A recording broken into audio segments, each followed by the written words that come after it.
The hiss of the champagne bottle opening sounded like a snake striking. It was the only sound that cut through the gentle lapping of the Caribbean waves against the hull of the Serenity, a yacht so lavish it felt obscene. "To family, Mom," Ethan said, raising his glass. His smile, the one that used to light up my world, now seemed stretched, a cheap imitation plastered on his face. "To new beginnings." I wanted to believe him. God, how I wanted to. But the words were hollow, and they echoed the lie I had uncovered just an hour before.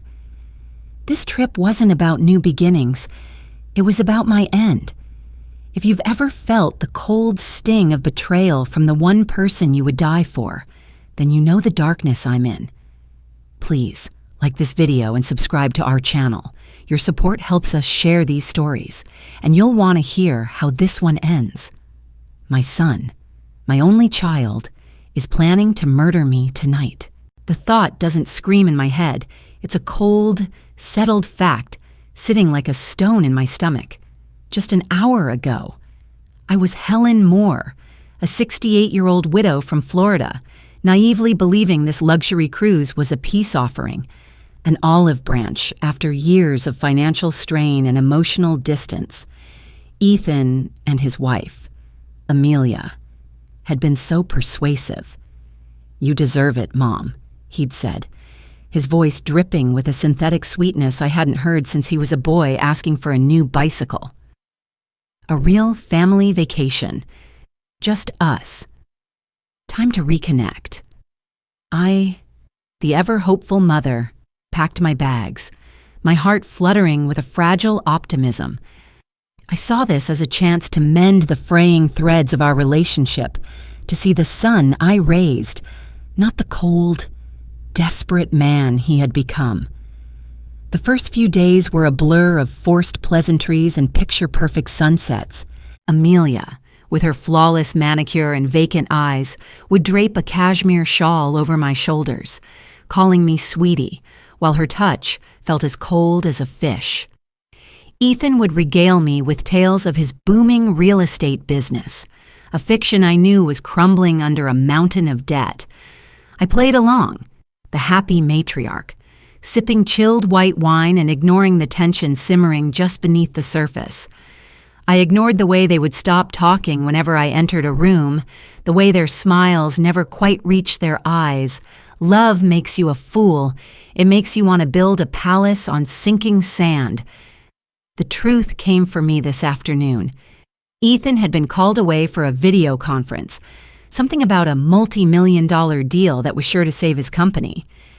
He left his laptop open on the mahogany desk in his stateroom.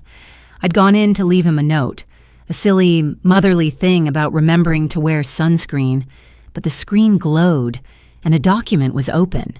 My eyes, weaker than they used to be, caught my own name, Helen Moore, life insurance policy. My blood ran cold. It was a new policy, issued just 2 weeks ago. My signature, messily forged, was at the bottom. The payout, $5 million. The beneficiary wasn't even Ethan. It was Amelia. The final, brutal twist of the knife. He was going to kill me, and he didn't even have the courage to put his own name on the check. It was a business transaction, and I was the asset to be liquidated. I clicked minimize, my hand trembling so badly I could barely control the mouse. Another window was open beneath it, a browser history. The searches were a litany of horror. Least detectable poisons for humans, average response time for Caribbean Coast Guard, legal implications of accidental drowning at sea, and the one that made me gag. How long does it take an elderly body to sink? I stumbled out onto the deck, the tropical sun feeling like a malevolent spotlight, and then I heard them. Their voices, carried on the breeze from the upper deck, were stripped of all pretense. "She's been taking the sleeping pills I've been crushing into her wine," Amelia said, her voice a clinical, detached whisper. "Tonight, after the storm front moves in, the waves will be choppy. One little slip, a tragic accident. Grieving son, devastated daughter-in-law. Everyone will be so sympathetic. Ethan's reply was low, guttural. It has to be clean, Amelia. No mistakes. My creditors are ready to break my legs. This is the only way. He wasn't my son anymore. He was a monster wearing my son's face. The boy I had held, the child whose fevers I had cooled, whose nightmares I had chased away, was gone.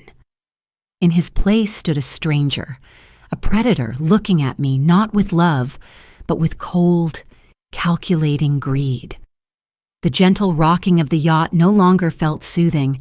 It felt like a coffin being lowered into the ground. But they made one critical miscalculation. They thought I was just a frail, old woman. They thought grief and age had softened my spine. They were about to find out how wrong they were. The sea is a vast, lonely place. As the sun bleeds across the horizon, painting the sky in violent shades of orange and purple, the beauty of it feels like a personal insult. How can the world be so magnificent when my own is collapsing? I sit wrapped in a blanket Amelia gave me, the cashmere one, and it feels like a shroud. Every gentle wave that slaps against the boat is a reminder of the dark, watery grave they have planned. My mind, a traitorous archive, keeps replaying memories, flashing them before my eyes like an old, flickering movie reel. I see Ethan at 7, his face smeared with chocolate, promising me he'd buy me a castle when he grew up. I see him at 16, the night his father, my dear Richard, died. He was so broken, so lost. I held him all night, whispering that it would be okay, that I would always be there, that I would never, ever leave him. A promise I kept, a promise he is now trying to break in the most final way imaginable. I remember the sacrifices. Richard didn't leave much, just the house and a modest pension. I took on a second job, cleaning offices at night, my hands raw and my back aching, so that Ethan could go to the best business school. You have to have a better life than I did, I'd tell him, packing his lunches, ironing his shirts.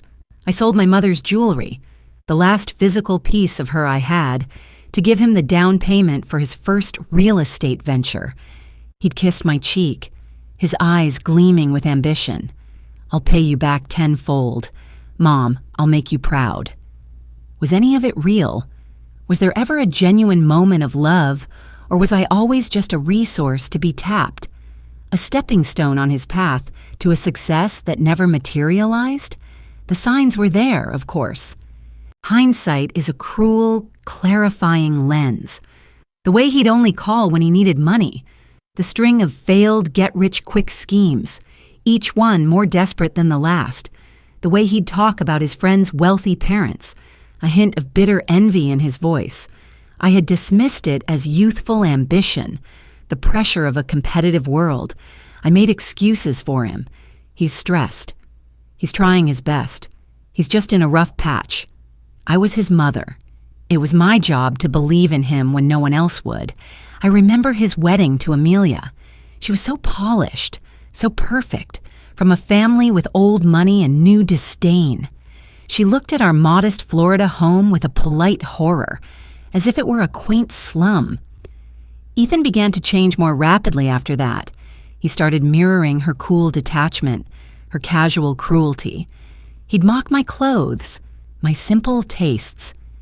He convinced me to refinance the house Richard and I built with our own hands, to invest in one of his can't-miss condominium projects.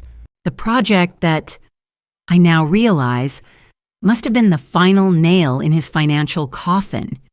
He drained me dry, took every last cent of security I had, and when there was nothing left to take, he decided to cash in the last available asset, my life. A tear, hot and sharp, escapes and rolls down my cheek. It's not a tear of sadness. It's a tear of pure, unadulterated rage. The grief is still there, a howling void where my love for my son used to be, but something new is growing in its place, something hard and cold and sharp. He didn't just plot to kill me. He killed the memory of the boy I loved. He has erased every happy moment, tainting it with the sickness of his intentions. He has taken my past and my future. He thinks this blanket is for my comfort. He thinks the sleeping pills in my wine are making me docile. He sees a weak, sentimental old fool. He doesn't see the woman who worked 2 jobs, who buried a husband, who fought for her child with every fiber of her being. He has forgotten who I am. I will not die as a tragic accident. I will not be a footnote in their bloody ledger. My name is Helen Moore, and I will be the storm they never saw coming. The transition is a chemical one, a shift in my very blood. The sorrow that had me choking just hours ago doesn't vanish, but it crystallizes. It transforms from a debilitating fog into a lens of perfect, ice-cold clarity. The tears have stopped. My hands, which were trembling, are now perfectly still. I look out at the darkening water, at the vast, indifferent expanse of the Atlantic, and I don't see a grave anymore. I see a battlefield, and on this battlefield, I will not be the casualty. I go back to my cabin, the movement deliberate, my steps measured. The ship sways, but my resolve is a gyroscope, keeping me perfectly balanced. I look at my reflection in the polished brass of the porthole. The woman looking back is old. Yes, there are lines etched around my eyes, maps of worry and laughter from a life lived fully. My hair is more salt than pepper, but my eyes are not the soft, forgiving eyes of the mother Ethan remembers. They are the eyes of a stranger. They are hard, like flint, and they hold a promise of fire. My mind, once clouded with memories of love, is now a machine, calculating, processing, planning. Ethan and Amelia think they have all the power. They have youth, strength, and a monstrous lack of conscience. They have the element of surprise, or so they believe, but I have assets they've completely underestimated. I have a lifetime of being invisible, of being underestimated. Everyone dismisses old women. We are seen as gentle, frail, and slightly confused. It's a cloak of invisibility I have resented my whole life. Tonight, it will be my greatest weapon. My plan begins to form, not as a desperate scramble for survival, but as a meticulous, cold-blooded strategy for retribution. The first step is to play the part they've cast for me. I must become the feeble, slightly addled mother they need me to be. I find the small bottle of prescription sleeping pills in my wash bag, the ones my doctor gave me for occasional insomnia. I tap 2 into my palm, but I don't take them. Instead, I go to the small vanity, crush them into a fine powder with the back of a spoon, and scatter most of it into the wastebasket, leaving just a trace amount of white dust on the marble countertop. Let them find it. Let them think I'm sedating myself into oblivion. Next, I need evidence. Hard, undeniable proof. A recording. My phone is too obvious. They're smart enough to check it. But in my suitcase, tucked away in a side pocket, is a small, digital voice recorder I used to use to take notes for my gardening club meetings. It's no bigger than my thumb. The battery life is excellent. I switch it on, the tiny red light blinking once before turning dark. It's perfect. Now, I just need to get it in a place where it can hear them. The main salon, where they have their nightly cocktails, is the ideal location. They believe I'm in my cabin, fast asleep, lulled into a stupor by the drugs they have been feeding me. I think about Richard. He was a quiet man, a naval engineer. He taught me so much about the sea, about ships. He taught me that even the most massive vessel has a weak point. He also taught me about emergency protocols. He made me memorize the locations of alarms, life rafts, and distress signals on every cruise we ever took. "Be prepared, Helen," he'd say. "Hope for the best, but prepare for the worst." I never imagined the worst would be my own son, but Richard's lessons, his quiet wisdom, now feel like a voice from beyond the grave, arming me for this final battle. On the wall of my cabin, next to the light switch, is a small, sealed panel. On it, in stark red letters, it says, "Emergency alert. Lift cover and press." It connects directly to the bridge, to the captain. It is an alarm that is never, ever to be used frivolously. My heart isn't pounding. It's beating with a slow, steady, powerful rhythm. This isn't just about survival. This is about justice. It's for the life Richard and I built, the life Ethan has systematically dismantled. It's for every sacrifice I made, every tear I shed for him.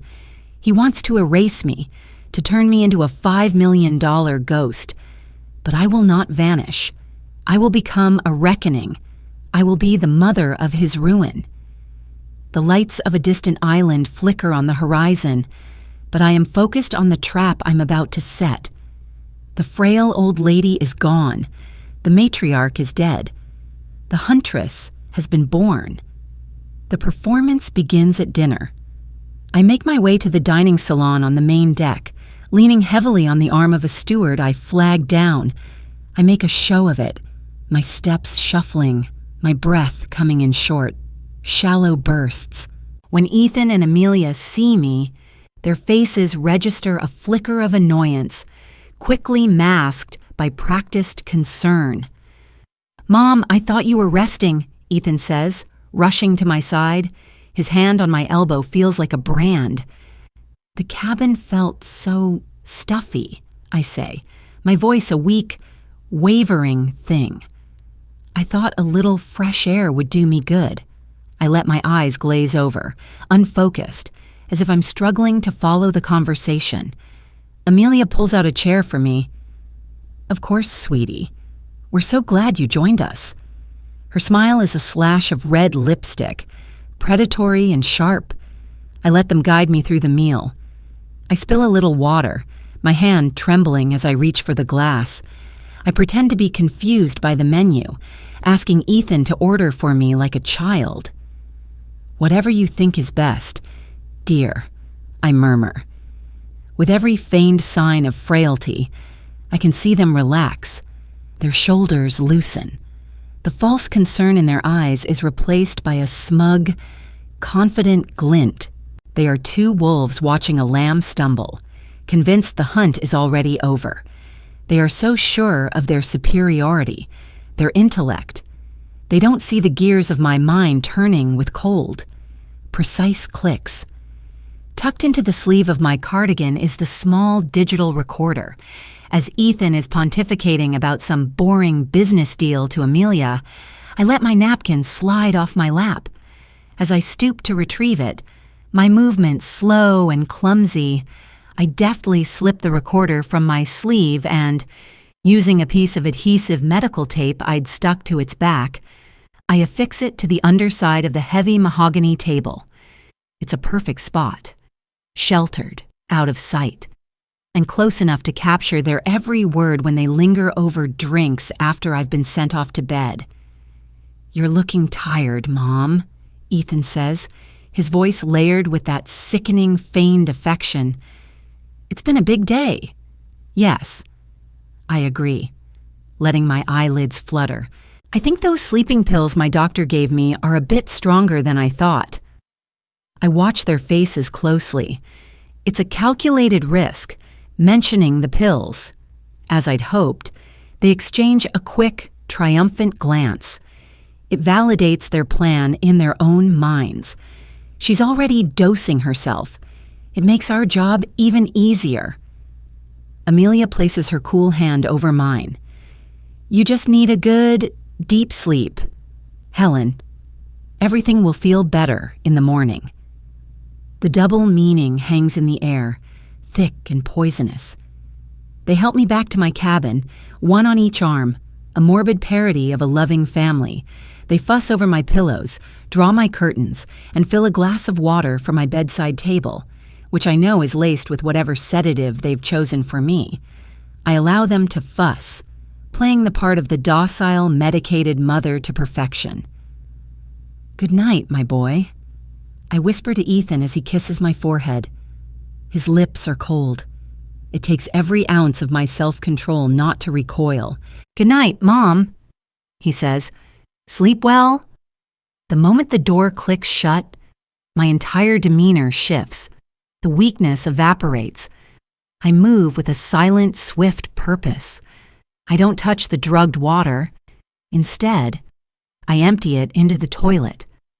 I sit in the darkness, not on the bed, but in a chair in the corner, a sentinel in my own execution chamber. I am not waiting for sleep. I am waiting for the storm. I am waiting for them to come back to my room. And I am waiting for the little red light on my recorder to capture the sound of their monstrous hearts. My performance has lulled the predators. Now, it's time to let them walk into the snare. The sea is growing restless outside, the waves starting to chop and swell. It's almost time. The waiting is a unique form of torment. I sit in the unlit cabin, the rhythmic creaking of the yacht and the rising howl of the wind my only companions. Every shadow seems to morph into a threat. Every sound from the hallway sends a jolt through my system.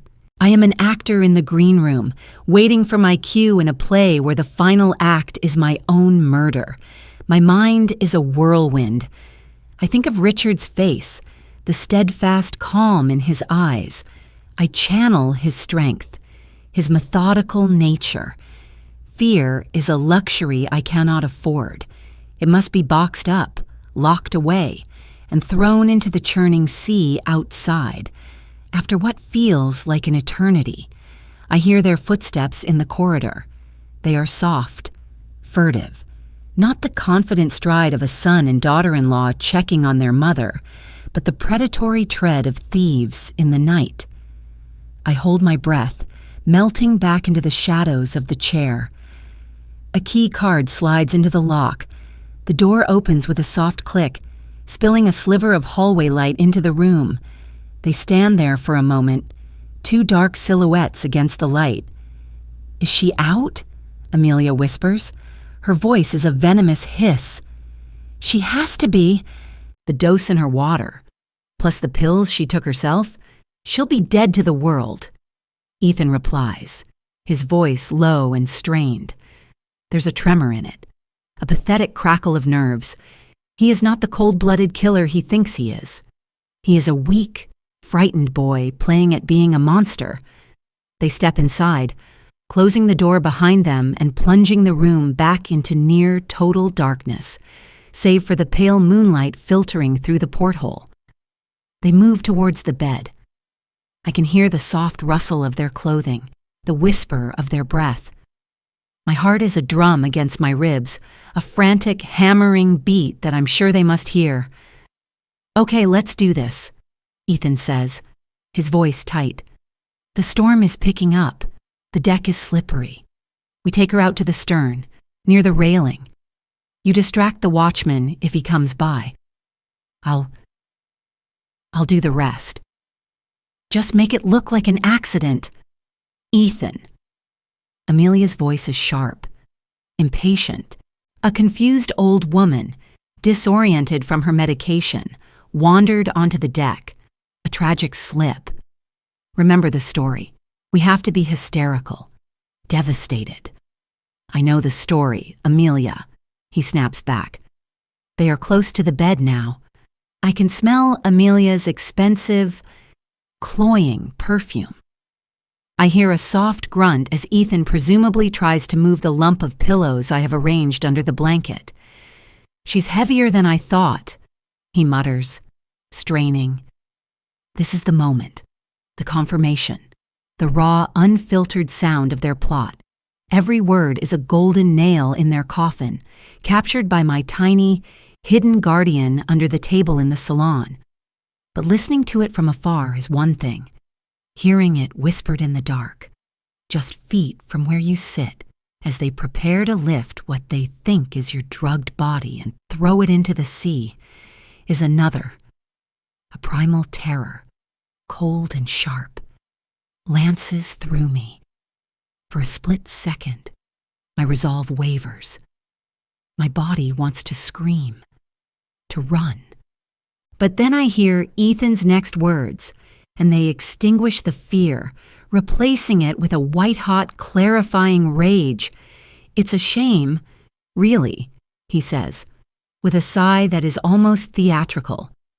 "She was a good mother, but $5 million is a better inheritance than a collection of old photographs." That's it. That's the fuel I needed. The casual, dismissive cruelty. My entire life, my love, my sacrifices, reduced to a morbid financial calculation. He is not just killing me for the money, he is killing me because, in his eyes, I am worth more dead than alive. The terror recedes, and the huntress takes its place.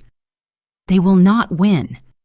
I press myself deeper into the chair, making myself smaller, a spider in the corner of its web, as they continue to struggle with my decoy. They are so consumed by their greed, so confident in my weakness, that they haven't even bothered to properly check the bed. Their arrogance will be their undoing, and I will be there to watch them unravel. The ruse with the pillows can't last forever. Ethan grunts again, a sound of frustration. "Amelia, turn on the bedside lamp. I can't get a proper grip." My blood turns to ice. Light. Light is the enemy. It will expose the empty bed, expose my chair in the corner. My entire counterplan hangs on this single, terrifying moment. My mind races, sifting through 1,000 desperate possibilities. I have seconds, maybe less. Amelia's hand fumbles for the lamp switch. Honestly, Ethan, for a man who claims to be so decisive in business. Her mocking tone is cut short as her fingers brush against the lamp, acting on pure, unadulterated instinct. I lurch forward from my chair, letting out a pained, guttural moan. I stumble towards the ensuite bathroom, clutching my stomach. Oh, my stomach. The wine. I gasp, making my voice sound thick and slurred, the voice of someone half-conscious and in agony. The click of the lamp switch never comes. They freeze, their silhouettes rigid with shock. "What the hell?" Ethan hisses in the darkness. "I thought you said she was out," Amelia whispers, a frantic edge to her voice. I don't give them time to think. I collapse against the bathroom doorframe, making a show of my weakness. So sick. "Must have been the fish," I mumble, letting my head loll to one side. I am gambling everything on their belief that I am heavily sedated and disoriented, that my sudden appearance is a medical symptom, not a conscious act. I am counting on them being too panicked to question the logic. Damn it. Ethan's voice is a choked whisper. The plan is shot for tonight. The storm's at its peak. If we try it now while she's awake, it's too risky. So what do? Amelia sounds panicked, her cool composure completely shattered. We can't just leave her like this. "Help me get her back to bed," Ethan commands. He crosses the room, his form a menacing shadow. He grabs my arm, and his touch is rough, impatient. The filial affection is gone, replaced by the frustrated grip of a man handling a difficult piece of luggage. I let myself go limp, a dead weight, mumbling incoherently. They half drag, half carry me the few feet to the bed, their movements clumsy in the dark. They dump me onto the mattress and I force myself to breathe in slow, deep, unconscious breaths. They stand over me for a moment. I can feel their eyes on me in the darkness. This is the second test. Will they turn on the light now? Her breathing is deep, Ethan says, a note of relief in his voice. She must have just woken up from the pain. The sedative is pulling her back under. He is desperate to believe his own lie, to salvage his sense of control. What about the recorder? The question from Amelia hits me like a physical blow. The recorder. In my panic to create a diversion, I completely forgot about my primary objective, retrieving the evidence. It's still stuck to the underside of the table in the main salon. It's fine, Ethan says, though he sounds less certain. No one will find it. We'll get it in the morning. Let's just get out of here. Her waking up like that, it spooked me. They retreat, backing out of the room like chastened ghouls.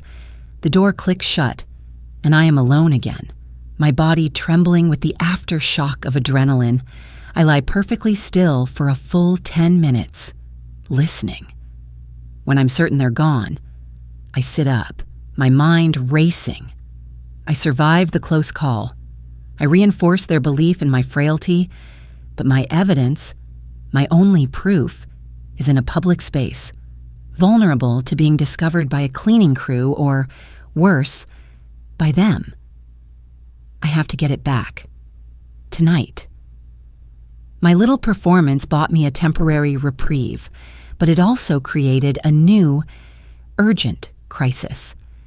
The game has just become infinitely more dangerous. The storm outside is a symphony of chaos, mirroring the tempest in my soul. Rain lashes against the porthole, and the yacht groans as it's tossed by the violent waves. This is my cover. The noise, the rocking of the ship, the distraction of the weather. It's the perfect camouflage for a ghost to move through the vessel. My mission is simple, but deadly. Retrieve the recorder. I slip out of my cabin, my bare feet silent on the plush carpeting of the hallway. The ship is eerily quiet. Most passengers and crew likely hunkered down in their quarters. The dim emergency lighting casts long, dancing shadows that seem to lunge at me from every corner. My heart pounds a frantic rhythm against my ribs, a stark contrast to the cold resolve that guides my steps. Every creak of the ship's bulkhead sounds like a gunshot. I reach the main salon. It's deserted. A ghost ship ballroom. Empty glasses are strewn on tables, and a fallen book slides across the polished floor as the yacht lurches violently to one side. I steady myself against a wall, my eyes scanning the room. The table. Our table is across the room. It feels a mile away. I move in a low crouch, using the large, ornate furniture for cover, my senses on high alert. What if a crew member comes in? What if they come back? The thought spurs me on. I reach the table and drop to my knees, the motion surprisingly fluid for a woman of my age. My hands, wrinkled but steady, sweep across the cool, smooth underside of the wood. My fingers brush against the small, rectangular device. Relief washes over me, so potent it almost makes me dizzy. I have it. I work the adhesive tape loose, my fingers clumsy with haste. The tape finally gives, and the recorder is in my palm. A small, cold piece of plastic that holds the key to my survival and their destruction. As I'm about to stand, I hear it. A voice. Amelia's. I can't sleep. Ethan, I need a drink. They're coming back. There's nowhere to run, nowhere to hide. Panic, cold and absolute, seizes me. My eyes dart around the room and land on the only possible hiding spot, the heavy, floor-length velvet curtains that cover the large, panoramic windows. I scramble towards them, my breath catching in my throat. I slip behind the thick fabric just as the salon doors swing open. I press myself flat against the cold glass of the window. Through a tiny gap in the curtains, I can see them. They look agitated, their faces pale in the dim light. Ethan walks directly to the bar and pours 2 large glasses of whiskey. I keep replaying it in my head, Amelia says, her voice trembling. Her just appearing like that. It felt wrong. It was the sedatives. I told you, Ethan says, his back to me. A bad reaction. It happens. He sounds like he's trying to convince himself as much as her. And what if it wasn't? She presses, walking towards the table. My table. What if she knows? What if this is all some kind of act? My blood runs cold. She's smarter than him, more suspicious. She runs her hand along the surface of the table, then stoops slightly, peering underneath. My heart stops. I am certain she will see the faint outline of the adhesive I left behind. But the yacht lurches again, more violently this time, and she stumbles, catching herself on a chair. Let's just take the drinks and go back to the room, Ethan says, his voice sharp with command. We're both on edge. We'll finish this tomorrow night. No mistakes. I'll make her a cocktail myself, a final one, a strong one. He hands her a glass. She takes it, her eyes still scanning the room, a predator sensing that something is not quite right. For a terrifying second, her gaze lingers on the curtains where I'm hiding. I hold my breath, convinced my pounding heart is audible over the storm. But then she turns away, following Ethan out of the salon. The doors swing shut behind them, leaving me alone in the swaying darkness.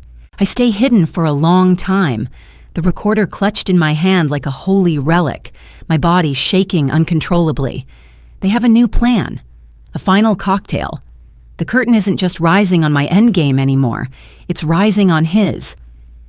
The next evening arrives with a deceptive calm. The storm has passed, leaving behind a sky washed clean and a sea of polished glass. The sunset is breathtaking, but I can't appreciate it. All I feel is the icy grip of anticipation. Tonight is the night. There will be no more rehearsals, no more close calls. I sit with them on the aft deck, playing my role one last time. The frail, slightly confused widow. I talk about Richard, my voice soft with a manufactured nostalgia. I let my sentences trail off, as if my mind is wandering. I see the impatience in Amelia's eyes, the predatory stillness in Ethan's. They are humoring me, waiting for the right moment. The entire crew is in a relaxed, post-storm mood. A few members are milling about, performing minor duties, their presence a small comfort, a silent audience to the drama about to unfold. Ethan rises. Mom, you look like you could use a little pick-me-up. Let me fix you one of my special Caribbean sunset cocktails. My treat. The words are delivered with a broad, practiced smile. The final cocktail. That would be lovely. Dear, I say, my voice a fragile whisper. I watch him walk to the outdoor bar. He turns his back to me, thinking he is unobserved. He mixes gin, juice, a splash of tonic. Then, his hand dips into his pocket. I see him deftly shake a fine white powder into the glass. He stirs it with a flourish, the picture of a devoted son. He brings the drink to me. It's in a tall, elegant glass, a cheerful orange color, garnished with a slice of pineapple, a vessel of death, dressed up for a party. Here you go, Mom. Drink up, to your health, he says, his voice smooth as silk. I take the glass. My hand is perfectly steady. I look from the drink to his face, and for the first time in 2 days, I drop the act. I let him see the clarity in my eyes, the cold, hard knowledge. I let him see the woman he is about to murder. His smile falters, a flicker of confusion, of alarm, crossing his features. You know, Ethan, I say, my voice low and clear, no longer wavering. I was just thinking about your father. He had a saying, hope for the best, prepare for the worst. I raise the glass, not to my lips, but in a toast to him. Then, with a swift, deliberate motion, I hurl the contents of the glass into his face. He sputters, shocked, the sticky liquid and dissolved poison dripping from his chin. "What the hell?" he chokes out, wiping at his eyes. Amelia jumps to her feet. "Helen, have you lost your mind?" "No," I say, my voice ringing out across the deck, sharp and strong. "I found it." Ethan's shock curdles into rage. This is not part of the plan. He lunges for me, his face a mask of fury. "You old bitch," he snarls, his hands reaching for my throat. This is the moment I've been waiting for. This is the final piece of the puzzle. The public act of violence. Just as his fingers are about to close around my neck, I do two things at once. With my right hand, I pull the small digital recorder from my pocket and press play. Their voices, cold, clinical, plotting my death, suddenly fill the air. One little slip? A tragic accident. $5 million is a better inheritance. With my left hand, I reach for the emergency panel on the wall of the deck, the one Richard taught me about. I flip the cover and slam my palm down on the red button. A klaxon alarm, deafening and urgent, blares across the entire yacht. The sirens call for justice. Crew members come running from all directions. Passengers poke their heads out of cabins. In a matter of seconds, the tranquil scene is one of chaos and alarm. Ethan freezes, his hands inches from my throat, his face a canvas of pure horror. He looks from the recorder in my hand to the flashing red light of the alarm, to the faces of the crew members now surrounding us. He is trapped, exposed. The recording of his own voice damning him is still playing, a ghost whispering his sins for all to hear. The captain, a stern-faced man with a thick beard, pushes through the crowd. "What is going on here?" he demands. I look directly into my son's eyes, the eyes of a stranger. "Captain," I say, my voice shaking with real, unfeigned emotion now. "My son, Ethan Moore, was just trying to murder me." The aftermath is a whirlwind of controlled chaos. The captain, a man named Jacobson, with eyes that have seen everything the sea can throw at a man, takes charge with swift, decisive authority. He listens to the recording on my little device, his face growing harder and grimmer with every word. He looks at the drugged cocktail dripping from Ethan's face. He looks at Ethan and Amelia, who stand frozen, their guilt a palpable aura around them. There is no plausible deniability here. I have left them with no exits. The crew secures them. Ethan doesn't fight. All the bluster, the arrogance, has drained out of him, leaving behind a hollow, pathetic shell. He just stares at me, his expression a mixture of disbelief and a dawning, bottomless horror. He's not horrified by what he did. I realize. He is horrified that he got caught.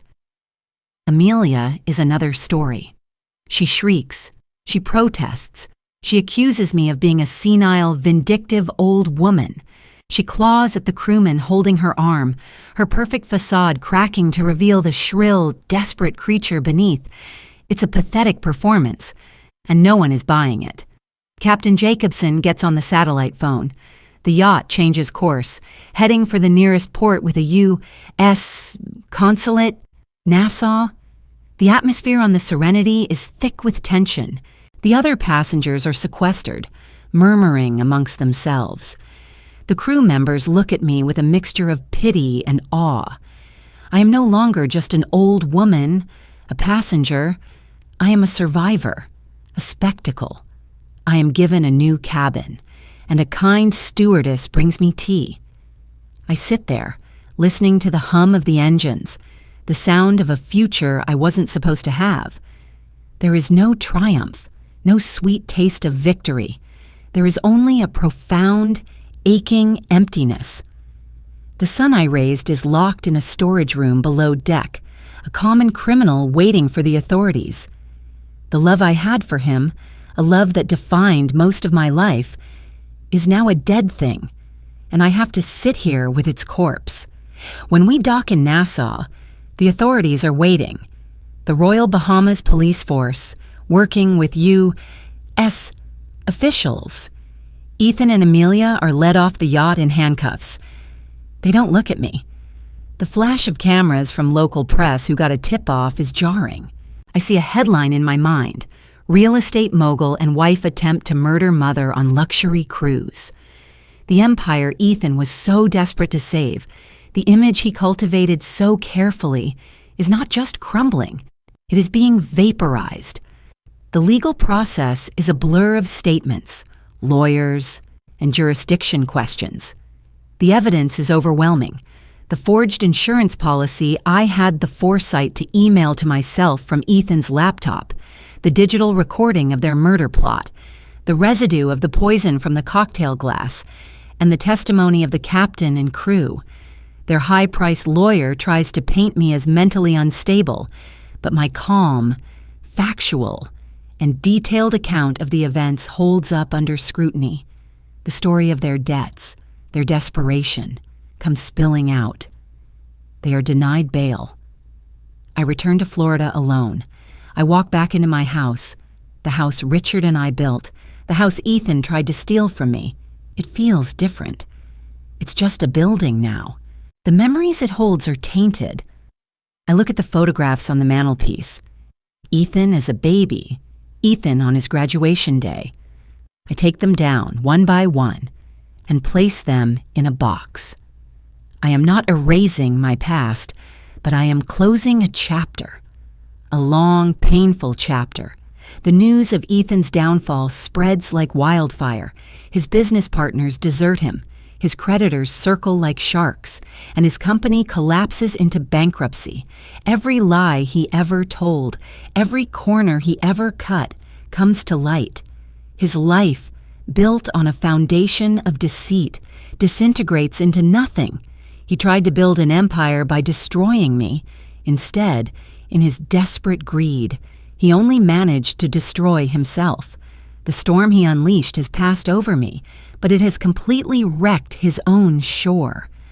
Life after the storm is quiet. The trial is a distant, ugly noise that I follow through my lawyer. I don't attend. I don't need to see Ethan's face again. I don't need to hear Amelia's lies. Their conviction is a certainty, a foregone conclusion. They are sentenced to life in prison for conspiracy to commit murder and insurance fraud. The justice system works, but it feels like a hollow victory. It doesn't bring back the son I thought I had. It doesn't heal the wound. I stand in my quiet house in Florida and realize it's no longer a home. It's a mausoleum of memories, most of them now revealed to be false. I make a decision, one that feels like the first deep, clean breath I've taken in years. I sell everything. The house, the furniture, the remnants of a life that no longer exists. I liquidate every asset that tied me to my past. The money from the sale, combined with what little I had left, is a considerable sum. It's not enough to just survive. I need a purpose.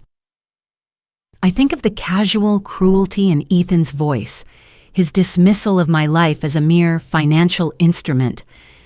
And I think of how many others there must be like me, elderly parents, vulnerable and trusting, being manipulated and abused by the children they love, a quiet, hidden epidemic of greed and heartbreak. With the proceeds from my old life, I establish a foundation. I call it the Richard Moore Foundation, in honor of a man who represented everything that is good and steadfast. Its mission is simple: to provide legal aid, temporary housing, and counseling services to elderly individuals facing financial abuse and exploitation from their own families. I set up an office in a small, unassuming building. I hire a small team of passionate lawyers and social workers. My days are now filled not with grief, but with purpose. I listen to stories that echo my own, stories of children who drain their parents' retirement accounts, who forge signatures, who remortgage family homes, who see their aging parents not as people, but as obstacles or opportunities. In their faces, I see my own fear, my own betrayal. But now, I can offer them something I didn't have, a helping hand, a shield. I use my story anonymously as a case study to train our staff, to secure funding. My pain is forged into a weapon for others. I don't hate Ethan anymore. Hate is a corrosive emotion, and I refuse to let him poison me further. What I feel is a profound and desolate pity. He is in a cage of his own making, trapped for the rest of his life with the knowledge of what he threw away for nothing. He wanted $5 million. In the end, he lost everything. And I, the woman he thought was worthless, found a new reason to live. I've moved into a small condo by the sea, not the Caribbean, just the simple, honest coast of Florida. Sometimes I walk along the beach in the morning and watch the sun rise. It's a quiet, peaceful existence. I have created a new family, a community of survivors. We are the ones who were underestimated, the ones who were written off. We are the quiet, resilient ones who found our strength in the crucible of betrayal. Ethan tried to throw me to the sharks, but he only taught me how to swim. And now, I spend my days teaching others how to navigate those treacherous waters and find their way back to shore. My story is one of a nightmare, but it ends with a dawn. I took the greatest pain of my life and transformed it into a purpose that is larger than myself. I survived, not just to live, but to ensure that the legacy of my son's evil is not one of destruction, but one of hope and protection for others. The West may not remember Ethan Moore, the failed businessman and would-be murderer, but it will remember the work we do, the work that rose from the ashes of his betrayal. Have you ever faced a betrayal that shook you to your core? How did you find the strength to redefine your life and move forward from the wreckage? Please share your thoughts in the comments below. Your story might be the one someone else needs to hear. And if my journey has touched you, please like this video and subscribe to the channel. It helps us continue to give a voice to the voiceless.